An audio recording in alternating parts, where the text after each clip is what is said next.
Ya,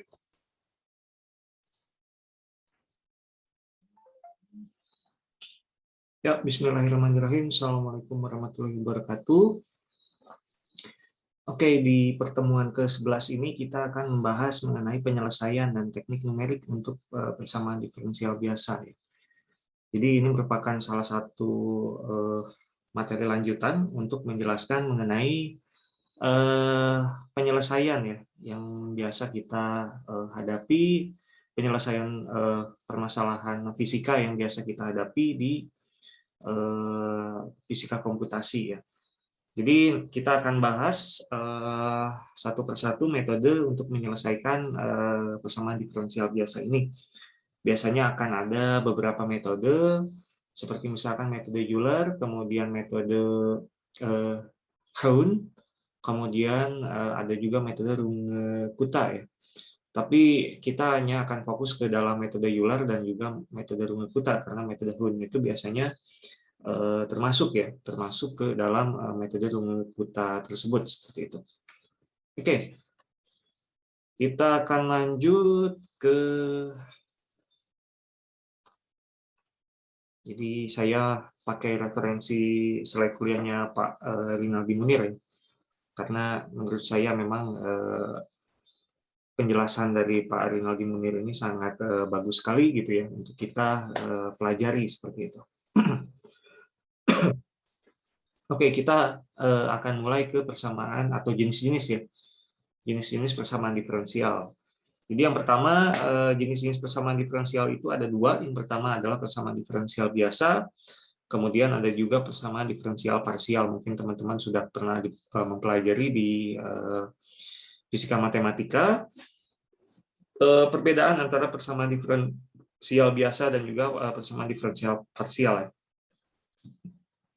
Jadi kalau untuk di persamaan diferensial biasa itu, persamaan diferensial biasa adalah persamaan diferensial yang hanya mempunyai satu pengubah bebas ya. Jadi kita bisa lihat di sini biasanya pengubah bebas itu dia digambarkan dalam bentuk disimbolkan dengan X ya. Seperti itu. Sementara Y-nya ini adalah apa? Y-nya ini adalah biasanya nilai fungsinya seperti itu. Kita bisa lihat di sini dari atas sampai bawah pengubah bebasnya itu hanya X saja gitu ya.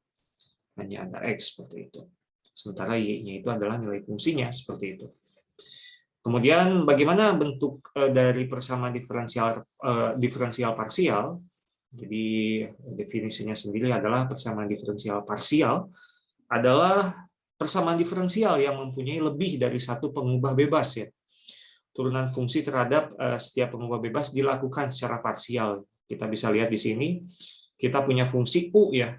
U itu apa? U itu adalah suatu fungsi yang bergantung terhadap nilai X, pengubah X, kemudian atau variabel X dan juga variabel Y.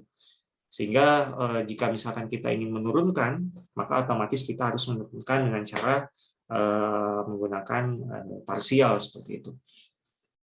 Kita bisa lihat di sini kalau untuk yang persamaan dua ini fungsi bergantung terhadap X, Y, dan juga T ya.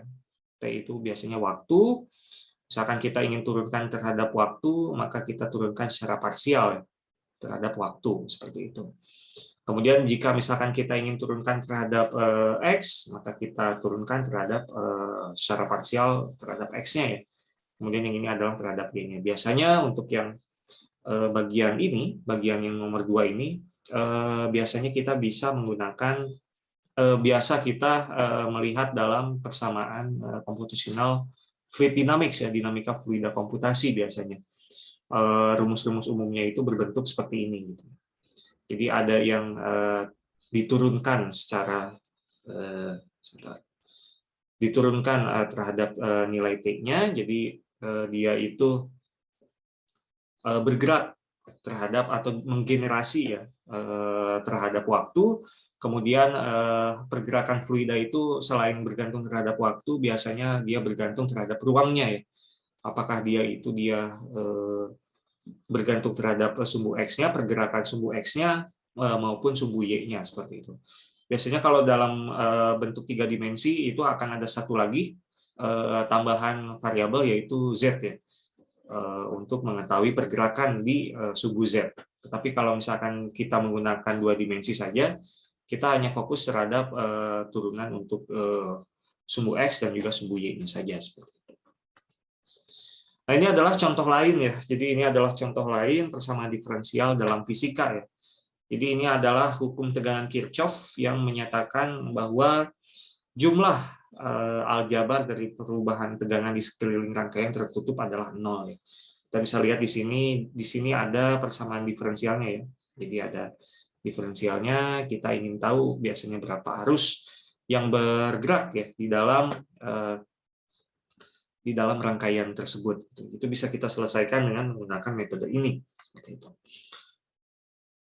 Oke, ini adalah bentuk dari persamaan diferensial biasa orde 1. Jadi bentuk baku PDB orde 1 dengan nilai awal ditulis sebagai seperti berikut ya. Jadi Y aksen itu sama dengan F kurung buka X, Y ya. Jadi turunannya itu biasanya kita sebut sebagai Fx, Y seperti itu ya. Sementara untuk nilai awalnya itu adalah Y kurung buka X0, yang dimana adalah kita bisa tulis Y fungsi dari X0 ini menjadi Y0 gitu ya. Kita bisa tulis Y fungsi dari X0 itu adalah Y0 ya. Jadi ini misalkan saya punya fungsi, bentuk fungsinya itu adalah seperti ini teman-teman.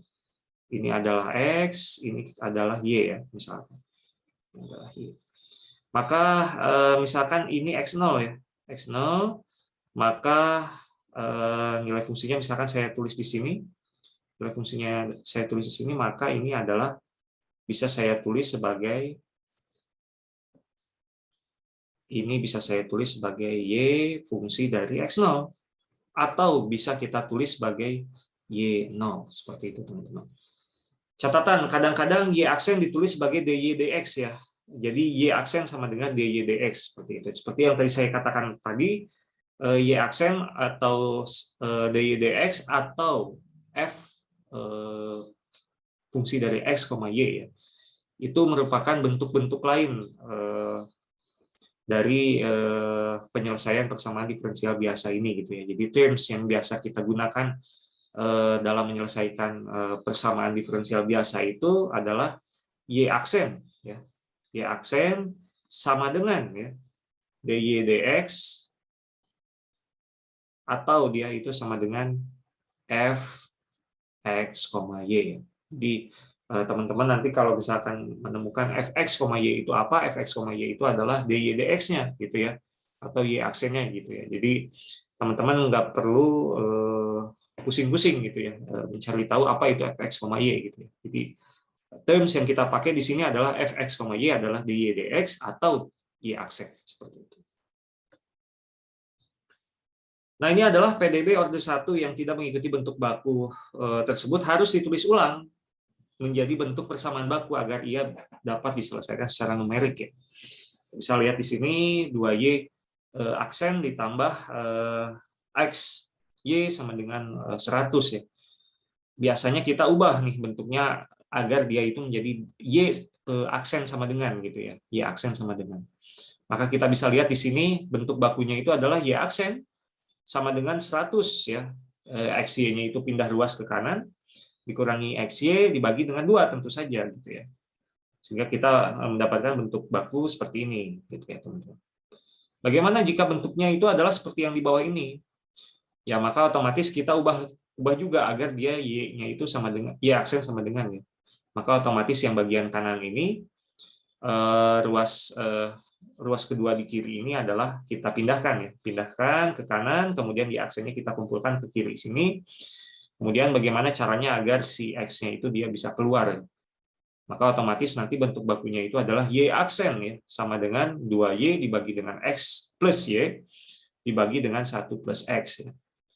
Sementara untuk Y satunya itu sama. Nah, kemudian kita lanjutkan.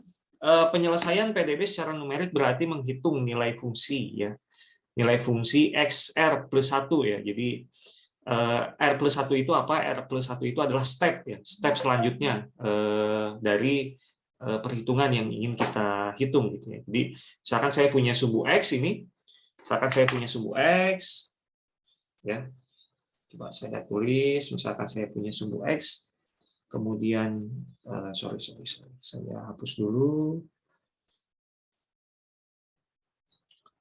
Misalkan saya punya bentuknya itu adalah seperti ini, ya. Misalkan saya punya fungsi nih di sini gitu ya.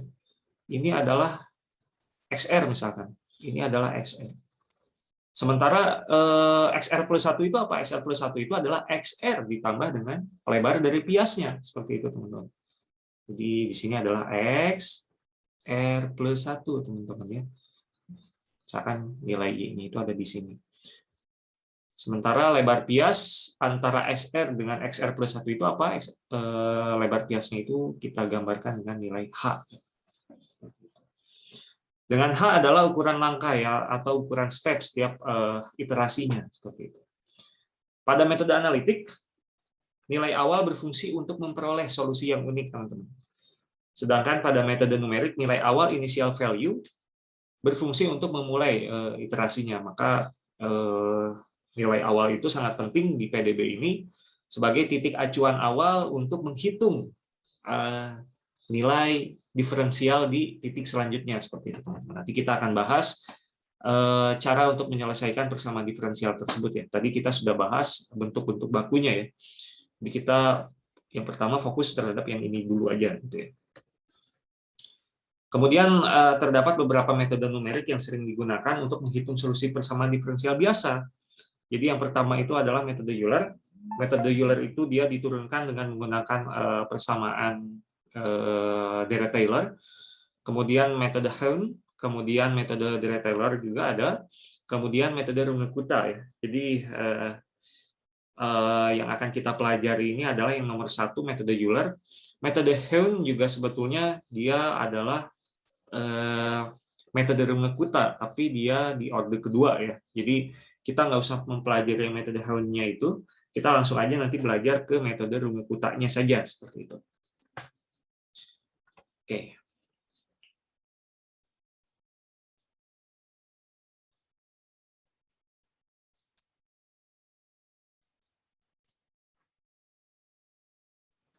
Oke, kita akan lanjut ke pembahasan metode Euler ya. Misalkan saya diberikan PDB orde 1 itu adalah Y aksen, ya, seperti yang tadi saya sudah katakan di awal. Ya. Jadi terms yang biasa kita gunakan adalah Y aksen, yang dimana Y aksen itu adalah sama dengan dy dx, jadi turunan Y terhadap X, seperti itu. Yang dimana dy dx itu merupakan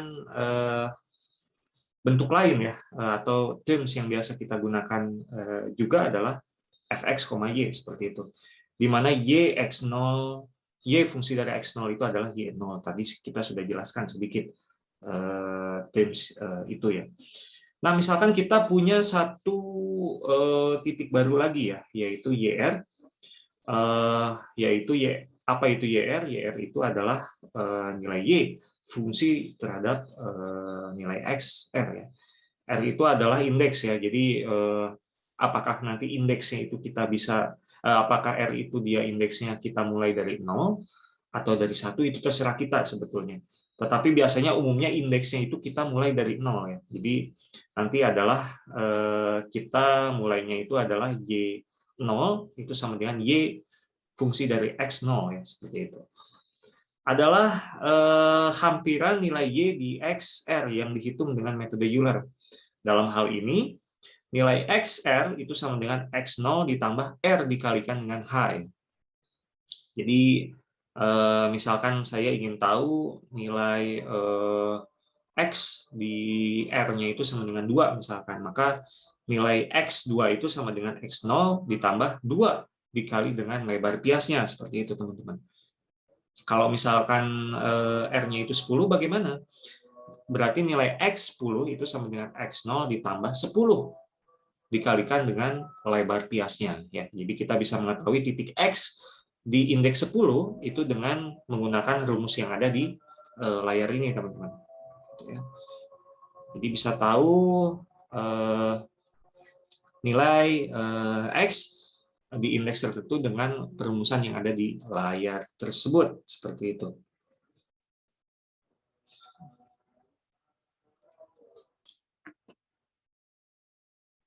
Oke, kita lanjutkan. Lalu metode Euler itu diturunkan dari mana gitu ya? Jadi kita muncul pertanyaan, metode Euler itu sebetulnya diturunkan dari mana? Metode Euler itu diturunkan dengan cara menguraikan Y XR plus 1 di sekitar XR ke dalam deret Taylor ya. Jadi kita tetap menggunakan deret Taylor seperti yang saya sudah katakan di perkuliahan awal ya. Di mana kita itu akan banyak menggunakan konsep-konsep dari deret Taylor ya. Otomatis dengan cara menguraikan Y fungsi daripada XR plus 1 di sekitar XR, maka otomatis kita mendapatkan bentuk dari fungsi deret Taylor-nya itu seperti yang ada di layar tersebut, gitu ya. Kita bisa lihat bentuknya adalah seperti ini yang di layar ini, teman-teman. Seperti yang ada di layar ini, seperti itu. Ini adalah bentuk lengkap daripada deret Taylor-nya. Tetapi kita hanya akan fokus terhadap dua suku saja di sebelah kanan ya, yaitu Y fungsi daripada XR, kemudian Y aksen fungsi daripada XR saja, seperti itu. Sementara untuk yang bagian ketiga dan seterusnya, suku ketiga dan seterusnya, itu akan kita anggap sebagai galat saja ya. Kita akan anggap sebagai galatnya metode Euler ini, seperti itu. Tapi yang nilainya paling signifikan adalah suku pertama dan juga suku kedua ini. Seperti itu ya. Sehingga bentuk bakunya itu adalah, nah ini nih, kita lanjut ke, sebentar. Nah, bila persamaan 1 dipotong sampai orde ketiga, maka diperoleh bentuk seperti yang ada di layar ini ya. Yang ini akan kita gunakan, sebelah kiri ini akan kita gunakan, sementara itu untuk yang bagian kanan dan seterusnya itu akan kita anggap sebagai galat ya, sebagai galat pemotongan seperti itu. Kemudian berdasarkan bentuk baku yang tadi kita sudah jelaskan di awal, di mana Y aksen, kemudian ya di mana Y aksen fungsi daripada XR itu sama dengan FXR, YR, dan XR plus 1 dikurangi dengan XR itu sama dengan H ya. Jadi lebar, jadi titik antara X1 dengan X dan X yang selanjutnya itu kita anggap sebagai lebar bias atau biasa kita sebut dengan nilai H seperti itu. Maka persamaan dua ini kita bisa tulis atau kita ubah ya bentuknya menjadi seperti yang ada di bawah ini. Jadi bentar.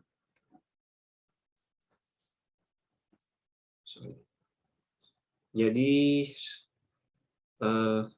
sebentar, ini pen tab-nya agak kurang bagus. Jadi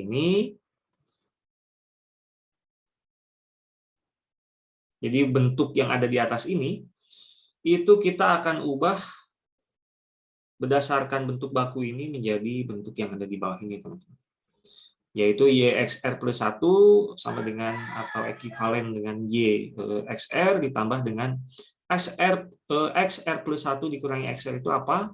Ini adalah lebar bias, kita tulis sebagai H. Sementara Y aksen XR itu apa? Y aksen XR itu adalah FXR, YR ya. Kita tulis sebagai berikut, seperti itu. Sementara untuk yang suku keduanya itu kita bisa ubah XR plus 1 dikurangi XR itu menjadi H ya. Jadi H dikuadratkan dibagi dengan 2 faktorial atau kita bisa tulis sebagai 2 saja. Kemudian Y aksen, Y double aksen fungsi daripada T. Oke. Itu bentuk umumnya, kemudian kita lakukan pemotongan di sini, teman-teman.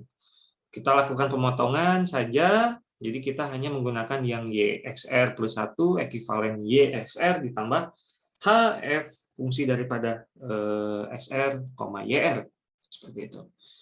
Sehingga kita dapatkan bentuk yang seperti di layar ini, YXR plus 1 sama dengan YXR plus H FXR, YR ya. Jadi sebetulnya apa yang dikerjakan di metode Euler ini? Jadi kita ingin mengetahui ya nilai Y yang baru atau Y selanjutnya gitu ya. Y selanjutnya berdasarkan sebentar. Jadi kita ingin tahu nilai Y XR yang baru berdasarkan nilai Y yang lama, kemudian ditambahkan dengan lebar biasnya, dikalikan dengan fungsi diferensialnya, seperti itu teman-teman. Jadi kita bisa meramalkan nilai Y selanjutnya berdasarkan nilai Y yang lama dan juga ditambah dengan lebar bias dikalikan dengan fungsi diferensialnya, seperti itu teman-teman. Misalkan begini, misalkan saya punya bentuk grafik ini X ya, kemudian yang ini adalah Y, yang ini adalah Y misalkan. Kemudian saya punya data X0 gitu, seperti itu. Kemudian saya juga punya Y0-nya itu adalah di titik ini gitu ya. Maka dari itu saya bisa mendapatkan nilai Y di X1 ya. Ini X1 saya bisa mendapatkan atau meramalkan Y1 tersebut dengan berdasarkan nilai fungsi ini, kemudian lebar biasnya, kemudian persamaan diferensialnya, teman-teman. Misalkan persamaan diferensialnya itu adalah fxr, yr-nya itu sama dengan x plus y misalkan. Nah, saya bisa tahu tuh. Saya bisa tahu titik ini misalkan. Titik ini dengan bermodalkan nilai y yang lama, kemudian lebar biasnya, kemudian fungsi diferensialnya, teman-teman. Ya. Kemudian fungsi diferensialnya. Itu kita bisa meramalkan y x1. Gitu. Jadi yang kita lakukan adalah kita ingin meramalkan atau menghitung atau mengkalkulasikan ya nilai y yang baru berdasarkan nilai y yang lama, kemudian lebar biasnya, kemudian dikalikan dengan persamaan diferensialnya. Itulah kunci daripada metode Euler seperti itu. Sehingga untuk menyederhanakan penulisan, persamaan metode Euler dapat juga ditulis secara lebih singkat sebagai YR plus 1 sama dengan YR ditambah HFR ya. Kita sudah tahu R itu adalah indeks yang dimana indeksnya itu dimulai dari 0, 1, 2, dan seterusnya hingga sampai ke N ya. Seperti itu.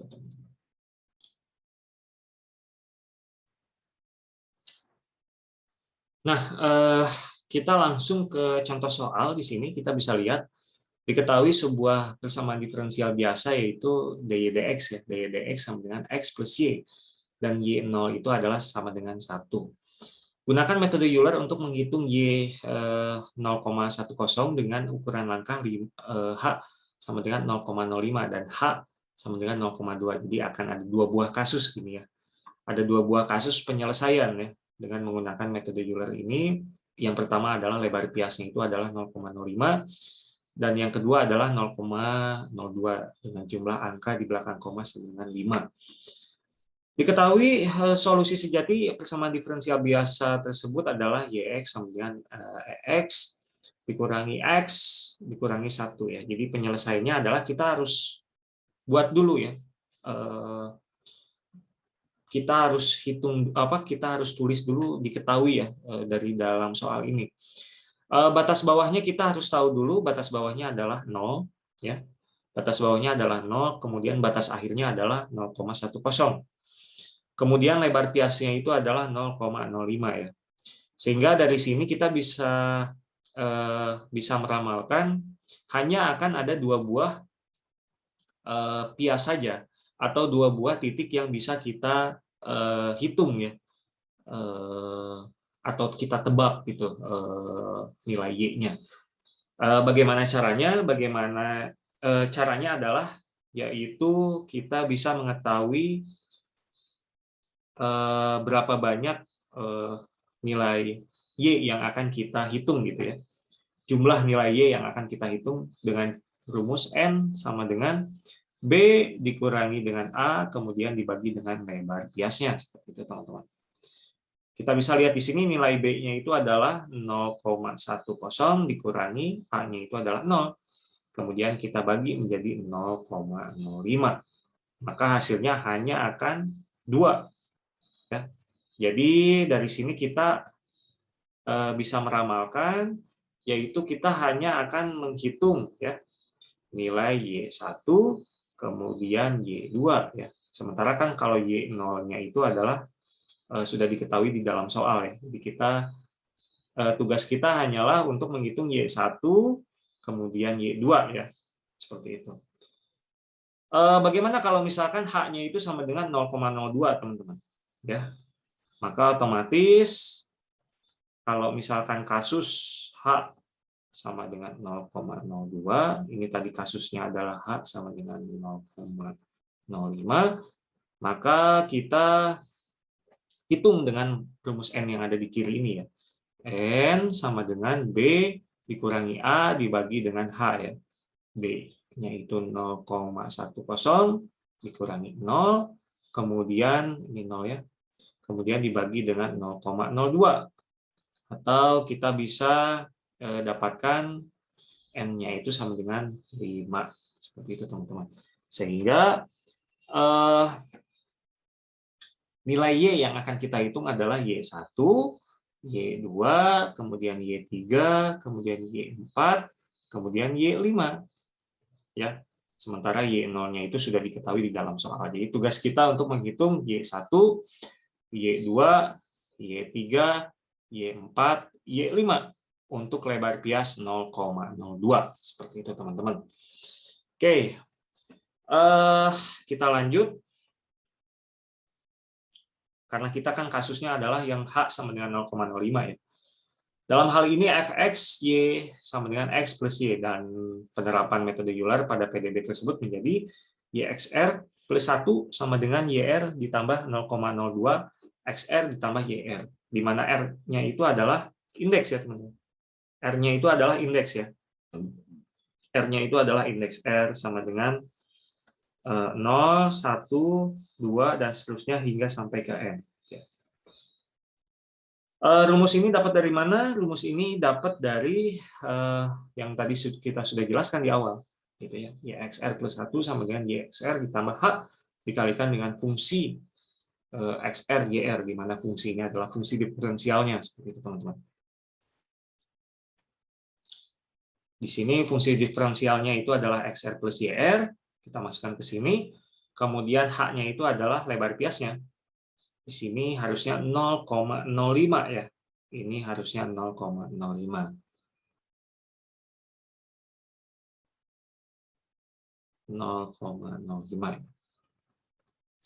Oke, itu tadi untuk yang problem pertama ya, teman-teman. Untuk problem H sama dengan 0,05. Bagaimana dengan H sama dengan 0,02? Bentuknya seperti ini. Perbedaannya adalah di H-nya saja. Di sini kita menjadi 0,02 ya. 0,02. Nah, ini adalah langkah-langkah penyelesaiannya, teman-teman. Kita tadi punya X0 sama dengan 0, kemudian Y0 sama dengan 1 ya. Kemudian dari sini kita sebentar. Dari sini kemudian kita hitung nilai nilai Y1-nya berapa gitu ya. Nilai X1-nya berapa, kemudian nilai X1-nya adalah nilai X0 ditambah dengan lebar bias pertama ya. Ditambah dengan lebar bias pertama yaitu 0,01. Sehingga nilai Y1 itu sama dengan Y0 ditambah 0,02, kemudian dikalikan dengan fungsi diferensialnya yaitu X0 ditambah Y0 ya. Sama dengan 1 ditambah 0,02 dikalikan dengan 0 yang ada di sini, teman-teman. Kemudian Y0-nya itu adalah yang ada di sini. Yang ada di sini. Sehingga kita dapatkan sama dengan 1,02. Kita lanjutkan untuk Y2-nya, Y3-nya, Y4-nya, dan Y5-nya. Sesuai dengan apa yang tadi saya sudah katakan, bahwa kita harus tahu dulu berapa nilai Y yang akan kita hitung ya. Untuk yang 0,2 atau untuk lebar bias 0,02, kita perlu untuk menghitung nilai Y sampai Y5 ya. Sesuai dengan apa yang tadi saya sudah katakan, kita menghitung Y1 Y2, Y3, Y4, Y5. Ini untuk yang Y1 kita sudah dapatkan, kita lanjutkan ke X2-nya ya. X2-nya kemudian di sini kita hitung dengan cara Y2 sama dengan Y1 ditambah lebar biasnya kemudian dikalikan dengan persamaan diferensialnya ya. Dengan menggunakan dikalikan dengan fungsi diferensialnya yaitu X1 ditambah Y1 ya. Ini bukan X0 Y0 lagi, tetapi X1 Y1 ya. Mengikuti indeks akhirnya seperti itu. Sama dengan 1,02 ditambah 0,02 dikalikan dengan 0,02 ditambah 1,02 sama dengan 1,0408 ya. Kemudian perhitungan ini diulang untuk Y3, kemudian Y4, kemudian Y5. Sehingga Y 0,10 itu kurang lebih nilainya itu adalah 1,1081 ya. Jika misalkan kita bandingkan dengan solusi sejatinya itu didapat dari mana? Didapat dari sini, teman-teman. Dari fungsi atau solusi sejatinya itu adalah Yx sama dengan Ax minus X minus 1. Ini didapatkan dari penurunan Fismat biasanya. Solusi dengan menggunakan Fismat. Nilainya itu kita bandingkan, teman-teman. Antara yang ini adalah solusi analitik, sementara yang ini adalah solusi numerik ya. Sehingga jika misalkan kita kurangkan nilai ini dengan nilai ini, maka akan kita dapatkan nilai galatnya itu adalah 0,0022. Seperti itu, teman-teman. Itu cara untuk menyelesaikan permasalahan dengan permasalahan persamaan diferensial biasa dengan menggunakan metode Euler. Nah, ini adalah tafsiran geometrinya. Misalkan saya punya Y0, X0 di sini. Kemudian saya ingin menghitung Y1-nya berapa gitu ya. Dengan menggunakan modal X0 kemudian Y0, kita bisa mendapatkan nilai Y1 ya. Kita bisa mendapatkan nilai Y1 ya. Kemudian kita bisa jadi untuk mendapatkan Y1 ini kita bisa lihat dari perumusan di bawah ini. Y1 itu sama dengan Y0 ditambah H. H itu lebar bias dikalikan dengan fungsi diferensialnya ya. Ketika dia X0 kemudian Y0. Seperti itu. Sehingga dari sini kita bisa tafsirkan bahwa untuk mendapatkan nilai Y1 kita bisa mendapatkan dengan cara dengan bermodalkan nilai Y0, kemudian lebar biasnya, kemudian berdasarkan nilai fxr, YR ya. Seperti itu. Misalkan XR plus XR, YR fungsinya itu adalah XR plus YR ya. Atau X0 ditambah Y0. Maka kita bisa mendapatkan nilai Y1 ya. Kita substitusikan ke sini sehingga nanti kita mendapatkan Y1 sama dengan Y0 ditambah lebar biasnya ya. Kemudian dikalikan dengan X0 ditambah Y0. Itu ya kira-kira tafsiran geometrinya ya. Dari Y1 ini kemudian nanti kita beranjak untuk menghitung Y2, kemudian yang ini adalah Y3, dan seterusnya N-1, di mana yang ini adalah YN. Ya. Seperti itu, teman-teman. Baik, mungkin dari saya itu dulu. Kurang lebihnya mohon maaf. Assalamualaikum warahmatullahi wabarakatuh.